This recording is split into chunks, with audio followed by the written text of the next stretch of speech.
Pendant 7 jours, 5 personnes ont pris la parole, l'une après l'autre, et leurs réponses ne concordaient presque sur rien. Le premier est le chef d'un département du Vatican. Le deuxième est le pape, avec une lettre. Le troisième est le président de la conférence des évêques de tout un continent. Le quatrième est le service juridique de l'un des archidiocèses les plus importants d'Europe. Et le cinquième est un cardinal qui a employé un mot que les 4 autres ont soigneusement évité de prononcer. Ce mot, c'est persécution. Et la phrase qui l'accompagne demande aux fidèles ce que personne d'autre, cette semaine-là, n'avait osé demander. Le cardinal Raymond Burke a fait cette déclaration dans un message vidéo enregistré le 6 août au sanctuaire Notre-Dame de Guadeloupe, à La Crosse, dans le Wisconsin, et diffusé quelques jours plus tard. Il s'adresse explicitement à ceux découragés par la persécution continue de la messe traditionnelle. Il ne mâche pas ses mots et n'attribue cette persécution à personne en particulier. Vient ensuite la demande. Il nous appartient désormais, même au prix de souffrance, de lutter pour le rendre aussi largement accessible que possible à tous les fidèles qui le désirent. 9 jours plus tard, il est revenu sur le sujet lors d'un entretien avec le commentateur américain Michael Knowles et a ajouté la phrase qui a suscité le plus de discussions, que la liturgie n'a jamais été supprimée et ne pourrait jamais l'être. Qu'a-t-il dit exactement ? La première déclaration est brève, d'un ton presque privé, et s'adresse au lecteur du blog d'un prêtre américain. Il ne s'agit pas d'un document, et elle n'a aucune valeur juridique. C'est un encouragement. La messe, selon le rite romain, dit-il, est un atout inestimable pour l'Église, et cet atout ne sera jamais perdu. Le reste de sa phrase est une invitation à combattre, même au prix de souffrance. La seconde intervention est plus longue et plus détaillée et commence par une observation. Dans les églises où est célébré l'ancien rite, affirme-t-il, on observe un public différent de la moyenne. Les jeunes couples mariés et les familles nombreuses. Les jeunes qui reviennent à la pratique, ajoute-t-il, souhaitent la liturgie traditionnelle. Il ne laisse aucune place à l'ambiguïté quant à la validité du rite moderne. Le Novus Ordo est valide, et cela ne fait l'objet d'aucune contestation. Sa thèse est différente. Le rite ancien communique l'action divine de manière plus complète et plus riche. Persécuté par qui ?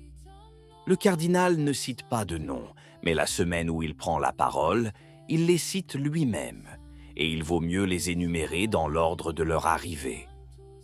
Le 29 juillet, le cardinal Arthur Roche, préfet du dicaster chargé de la liturgie, a accordé une interview à un hebdomadaire catholique britannique. Interrogé sur l'avenir des restrictions, il a répondu sans détour. C'est un domaine très complexe et très important, car l'Eucharistie est le sacrement de l'unité. Mais non, le pape Léon ne changera pas traditionis custode et ne reviendra pas à Summorum Pontificum. Le 14 août, le bulletin du Vatican publia une lettre de Léon XIII à Pierre Roche, datée du 29 juin, concernant une conférence sur la formation liturgique en Oregon. Le texte est bref et ne mentionne jamais explicitement le rite ancien. Il exige toutefois le respect des rites promulgués par saint Paul VI et saint Jean-Paul II et insiste sur la fidélité aux textes et instructions approuvées. Il cite à plusieurs reprises un document du pontificat précédent relatif à la réforme liturgique. Le lendemain, c'est au tour de Munich. Le bureau de droit canonique de l'archidiocèse répond par écrit à ceux qui ont demandé le retour aux normes antérieures, et la réponse est à la fois courtoise et définitive. Et les évêques, que disent-ils ? La réponse de Monaco mérite d'être lue dans son intégralité, car elle commence par une reconnaissance et se termine par un rejet. Le représentant officiel commence par affirmer que la messe traditionnelle a incontestablement façonné la vie de foi d'innombrables croyants pendant des siècles et a engendré des saints.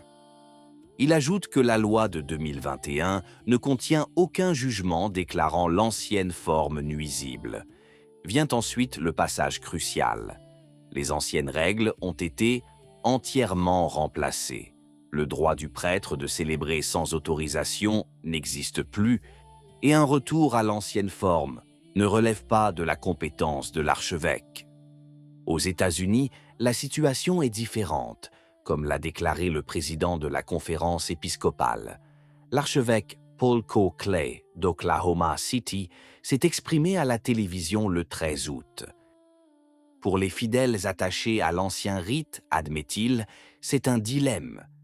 Puis il ajoute la phrase qui a été répétée partout. « Je ne suis pas sûr que nous ayons entendu le dernier mot de ce pontificat sur Traditionis Custode ». Il recommande à ses fidèles la paroisse de la Fraternité Saint-Pierre, en pleine communion avec Rome. Il souligne également qu'un diocèse du Texas a assoupli certaines restrictions durant cette même période. Plus tôt encore, le 10 juillet, l'archevêque Salvatore Cordileone avait posé le problème en termes pratiques. Si les restrictions ne sont pas levées, certains fidèles iront vers ces autres groupes qui ne sont pas en pleine communion avec le siège de Rome. Mais combien y a-t-il réellement de fidèles? Ici, les chiffres nuancent considérablement la situation, et il est nécessaire de les mentionner car il s'agit de la partie que ni l'un ni l'autre des camps n'aiment citer intégralement. D'après un sondage du Pew Research Center datant de 2025, seulement 2% des catholiques américains déclarent assister à la messe traditionnelle chaque semaine. Cela représente environ 1 million de personnes dans un pays aussi vaste. Deux sociologues, Crané et Bullivant, auteurs d'un ouvrage sur le sujet, estiment que la fréquentation réelle un dimanche typique aux États-Unis se situe entre 100 000 et 110 000 personnes, bien moins d'1 million. Ces mêmes études soulignent un autre point qui est constamment occulté dans le débat. Une grande partie des fidèles du rite ancien ne s'identifient absolument pas à la fraternité Saint-Pie-X et reconnaissent l'autorité du pape. En revanche, une tendance inverse se dessine, et elle est européenne. Le pèlerinage de Chartres est passé d'environ 12 000 participants en 2022 à environ 20 000 cette année, dont la grande majorité sont des jeunes. L'association qui organise cet événement a été sollicitée pour mobiliser des bénévoles en vue de la visite du pape en France. Un mouvement qu'il est difficile de considérer comme marginal à Paris et à Rome. Et de quel côté se situe le pape dans tout cela? Les traces sont là, mais elles ne forment pas une ligne claire. Et c'est peut-être le point le plus intéressant de toute cette histoire. En mars de cette année, Léon a écrit aux évêques français, par l'intermédiaire du cardinal Parolin, pour leur demander des solutions concrètes en vue de l'inclusion généreuse des catholiques sincèrement attachés à l'ancien rite. Dans ce texte, une phrase se distingue particulièrement.